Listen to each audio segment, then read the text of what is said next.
Namaste. 8th standard. Today we will discuss lesson number 4, Anandi Gopalan. This is a autobiography, and in this lesson we will come to know what is biography and what is autobiography. So, what is autobiography? Autobiography is writing whereby the author himself tells about his or her life.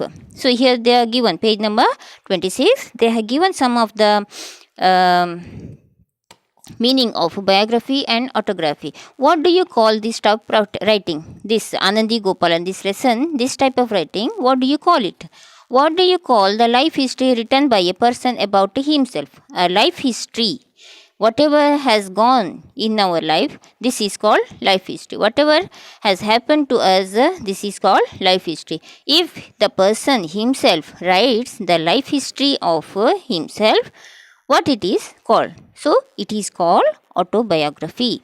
What is the information we get from these types of writing? So, this question can be answered in this way. See, when we are writing about us, by us about our life, it will be a first information. We know better what we have faced, what we have come across in our life. See, this is the first information we are writing. In writing, we are reducing it to writing. So, it will be better than those articles written by others. What is the difference between a biography and an autobiography? So, this is the difference. When the other person writes about us, that becomes a biography. When we ourselves write about our life, that becomes a autobiography. So, this is the difference between the two. An autobiography is the story of a person's life written by the person himself, while a biography is the story of a person's life written by someone else. Now we will read the autobiography of Anandi Gopalan, the first Indian woman to receive education abroad and to obtain a medical degree. How did she achieve this? What were the obstacles faced by her? What made her desire to become a doctor?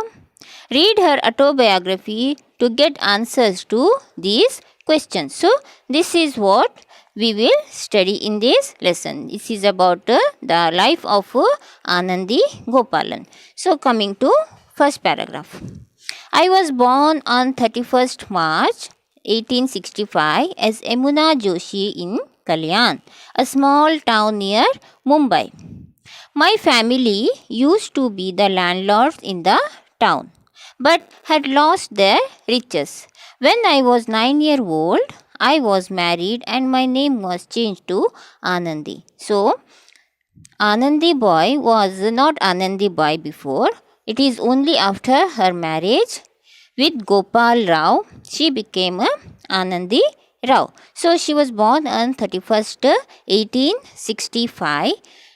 She was Yamuna Joshi was born in Kalyan, a small town near Mumbai.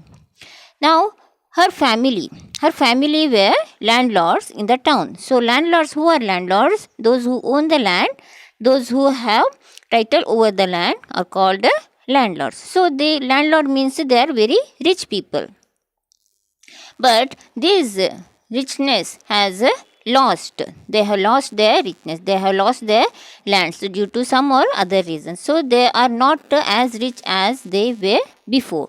So, she got married when she became 9 years of old to Gopal Rao, who she was married in the year of 9 years, and her name was changed to Anandi Bai. Now, coming to para number 2. Before my marriage, I could barely read Marathi. Education of girls was not common then, but my husband Gopal Rao was an ardent supporter of widow remarriage and women's education. Please underline the word ardent. After our marriage, he started teaching me. This was very difficult. In those days, a husband didn't even speak directly to his wife in front of others. In the beginning, my husband tried to enroll me in the missionary schools, but that did not work out. We had to move from Kalyan to Alibag to Kolhapur and finally to Calcutta, where he was left free to teach me. So, in this para, we come to know that before marriage, she was not that educated. She just knew to read and write. She barely knew to read Marathi. That means she didn't know how to read other languages, that other scripts she didn't know. So, education of girls was not common then. So, educating a girl, girls were meant to work in the household works and they are not given any much education. So, her husband was an ardent supporter. Ardent supporter means the one who supports the women folk. He supports their education. So, ardent supporter of widow remarriage and women's education.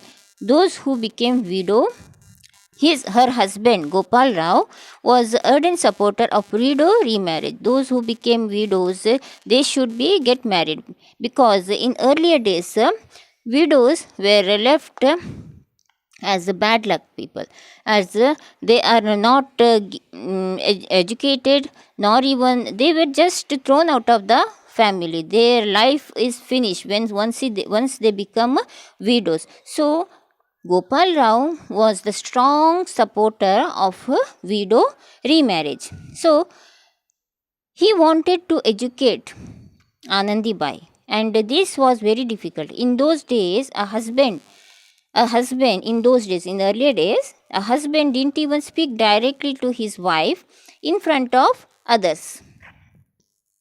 In the beginning, my husband tried to enroll me in the missionary school. So her husband wanted her to join to some missionary schools, that is Christian convent schools. But that did not work out. But due to some or other reasons, he could not make her join to missionary schools. We had to move from Kalyan to Alibag to Kolhapur and finally to Calcutta, where he left free to teach me. So after they left Kalyan, because of his work transfer, then they moved from Kalyan to Alibag to Kolhapur. First they moved to Alibag, then to Kolhapur, and finally they came to Calcutta, where he was left free to teach me. So before moving to Calcutta, he could not teach much. But after moving to Calcutta, he started teaching Anandibai, and she started learning. Para number 3. After my rapid progress, my husband was insistent that I should acquire higher education. In those days, female doctors were not available in our country. So, this line is very important. Please underline this line. Many women reluctant to approach a male doctor would suffer a lot as a result. I myself had lost my infant son when I was 14. So, I decided that I would like to be a doctor. So, here after primary education she could finish very rapidly. She studied well, so she could finish her primary education. But after finishing the primary education, her husband Gopal Rao insisted that he encouraged Anandibai to study further, to go to higher education. In those days, female doctors were not there. So, it is very remote places and women were not given much education. So, that is why female doctors were not there. So, whenever there is a male doctor, female patients usually get hesitant. They just reluctant to go to the male doctor, and this was the reason many women suffered a lot, because they are hesitant to go to male doctor. So many females suffered a lot, and herself Anandibai had lost infant, that she had a baby when it died, when it was very small. Why it died? Because she was hesitant to approach a male doctor, and the doctor's number was very less in those days. So she decided to become a doctor. So when she was 14 years only, she was given birth to a baby, but it unfortunately it died as she could not approach a female doctor. Coming to para number 4. My husband tried very hard to get me admitted to some university in America. Mrs. Carpenter of Russell, New Jersey, by chance came to know my story and was moved by the correspondence and wrote me a letter. She offered to host me in the USA. Since Gopal Rao wasn't able to get a job there, we decided that I should leave for America alone. We had to face a lot of opposition and criticism to the extent of people throwing stones and cow dung at us. Finally, after many trials and tribulations, in June 1883, I reached America and met my carpenter Mawasi. That is, Mawasi means aunt. Now, her husband, Anandibai's husband, tried very hard. He wanted her to get admitted to some medical college in some university in America. And Mrs. Carpenter of Russell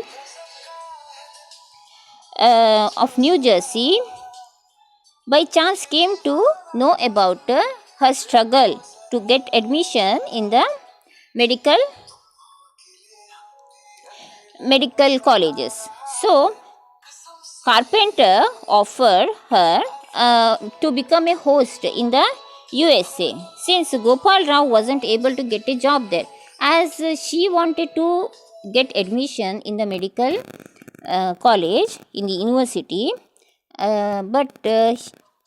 but he could not. Gopal Rao could not get admission, could not get any job in the USA. So what they did, so he could not get a job, but she wanted to join university.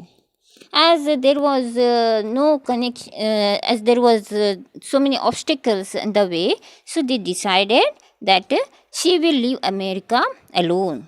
And in this process, she was opposed by the society. So the society started criticizing that you should not cross the sea. Sea means oceans. To reach America, you have to cross the sea. But as a Hindu system, Hindu custom, a woman cannot cross a sea or ocean. So she was criticized. She was opposed for her decision. And finally, people started throwing cow dung on them.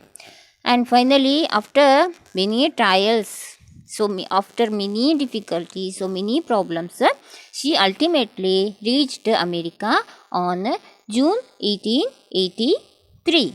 So, and there she met this carpenter of Roselle. She calls her as Mawasi. Mawasi means aunt.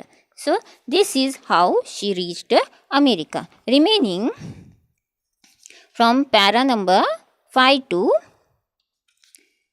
10, I will discuss in my next video. Till then, please read the lesson, underline the words, whatever I tell you, please underline the words and revise whatever you study. Till then, take care. Namaste.